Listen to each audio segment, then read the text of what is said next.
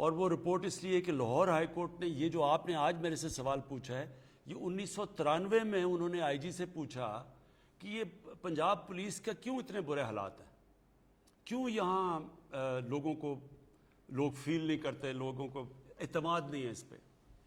تو وہ رپورٹ وہ کافی بڑی انہوں نے رپورٹ دی تھی. اس کے اندر میں صرف آپ کو ایک پڑھ کے, میرے خیال میں پیج 18 پہ ایک وہ پیراگراف تھا. انہوں نے کہا اور یہ نواز شریف کے دوران میں 85 سے لے کے 93 تک پنجاب میں پہلے چیف منسٹر تھے پھر پرائم منسٹر, تو انہوں نے کہا کہ 25,000 لوگوں کو پنجاب پولیس میں انڈکٹ کیا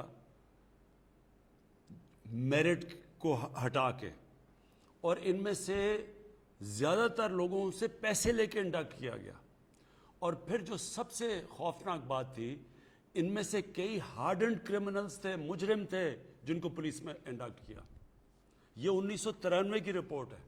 دیکھیں, جب پولیس کو آپ غلط چیزوں کے لیے استعمال کریں گے تو پولیس کیا خیال ہے کہ وہ پولیس ٹھیک چلی جائے گی؟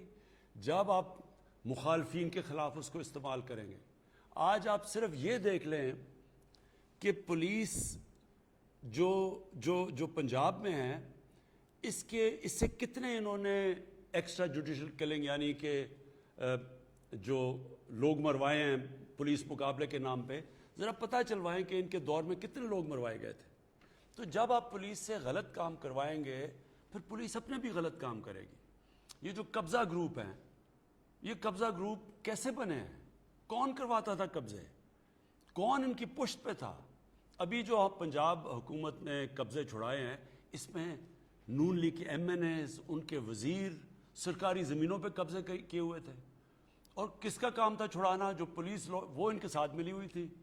تو جب آپ کی پولیس طاقتور کے لیے ایک قانون اور ان کو وی آئی پیز کی اور دوسری طرف عام لوگوں کے لیے دوسرا قانون, تو پولیس نہیں صحیح کام کر سکتی. اس کو ٹھیک کر رہے ہیں اور انشاءاللہ اس کو ٹھیک کریں گے. پختونخوا کے اندر کیونکہ صوبہ چھوٹا تھا اور وہاں صرف جو پچھلی حکومت تھی وہ 5 سال بیٹھی تھی, یہاں 30 سال سے یہ بیٹھے ہوئے ہیں. انہوں نے نیچے سے لے کے اوپر تک پولیس کے اندر پولیٹیسائز کیا ہوا ہے, تو تھوڑا ٹائم لگے گا. لیکن یہ میں آپ کو کہہ دوں کہ یہ ہوگا. یہی پنجاب کی پولیس کی اسی طرح لوگ تعریفیں کریں گے جو ایک وقت پہ پختونخوا کی پولیس کی کر رہے تھے. جی ہمارے ساتھ ایک کالر ہیں. جی السلام علیکم. السلام علیکم. جی جی وعلیکم السلام. جی میں فریدہ بات کر رہی ہوں. سر آپ کیسے ہیں؟ ٹھیک ہے. جی کیا سوال ہے آپ کا؟ جی میرا سوال ہے جی, میں ایک میں ہوں اوورسیز پاکستانی ہوں. میں نے 91 میں ایک پلاٹ خریدا تھا G11-2 میں, اور میں جب باہر چلی گئی تو اس پہ قبضہ ہو گیا. جب میں واپس آئی تو مجھے پتا چلا کہ CDA اور فیڈرل ہاؤس فاؤنڈیشن تھی کوئی, انہوں نے مل کے کسی اور کو بیچ دیا. جب میں ان اداروں کے پاس گئی تو انہوں نے آئیں بائیں شائیں کر کے مجھے ٹال دیا, اور اسی طرح سے دوسرے اداروں میں بھی گئی, وفاقی محتسب میں بھی گئی, انہوں نے بھی مجھے آئیں بائیں شائیں کر کے ٹال دیا. تو میں چاہ رہی ہوں جناب اگر مجھے یہ میرا گھر واپس مل جائے. بیوہ عورت ہوں اور گھٹنوں میں اتنی تکلیف تھی پچھلے سال کے بیساکھیوں پہ آ گئی. میں آپ کو سوری یہ تو میں اس کا چیک کر لوں گا, لیکن جو بھی اس وقت یہ پروگرام دیکھ رہے ہیں, ایک سٹیزن پورٹل ہے, اس کی بھی بلکہ میں چاہوں گا کہ وہ اس کی فون نمبر بھی دے دیں اور اس کا نیچے جو ای میل نمبر ہے وہ بھی دے دیں.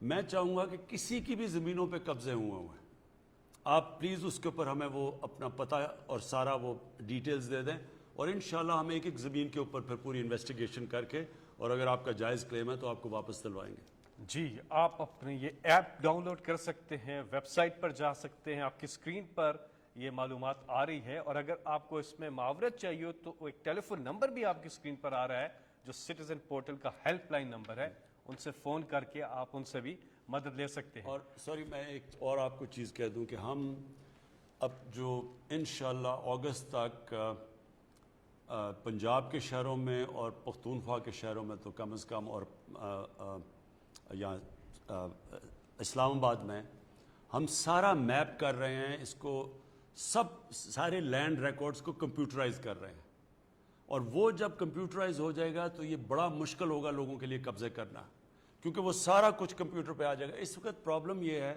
کہ ایک پرانا سسٹم بنا ہوا ہے وہ ساتھ ملا لیتے ہیں پٹواری کو, وہ زمینیں چینج کر دیتے ہیں سب کچھ, اور پھر وہ اتنا لمبا پروسیس ہے, عدالت میں جب جاتے ہیں کہ وہ اس لیے قبضہ گروپ آ جاتے ہیں کیونکہ وہ پھر قبضہ کر کے زمین آپ کو دے دیتے ہیں. پتہ ہے کہ عدالت میں بڑی دیر تک کیس چلے گا.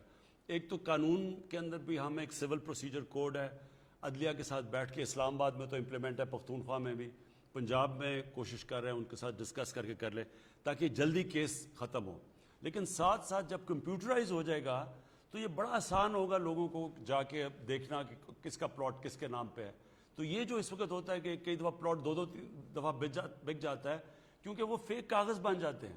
لیکن جب سب چیز کمپیوٹرائز ہو جائے گی تو یہ آپ انشاءاللہ جو سب سے بڑا مسئلہ ہے خاص طور پہ اوورسیز پاکستانی کا وہ پلاٹ لیتے ہیں اور اس پہ قبضہ, یہ انشاءاللہ آپ کے مسئلے حل ہو جائیں گے انشاءاللہ. اگلے کالر. السلام علیکم. السلام علیکم جی. جی وعلیکم السلام جی. کون صاحب کہاں سے بات کر رہے ہیں؟ میں میجر ٹیپو کیانی بات کر رہا ہوں, ضلع جیلم, تحصیل سہاوا, یونین کونسل لیڈی سے.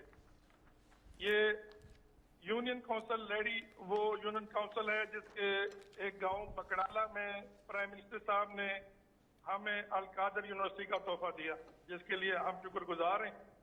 اور ہماری ریکویسٹ ہے کہ ہمارے لوکل اللہ کے ولی تھے سید بشیر حسین شاہ صاحب, ان کی ایک چیئر بھی وہاں پہ ہونی چاہیے.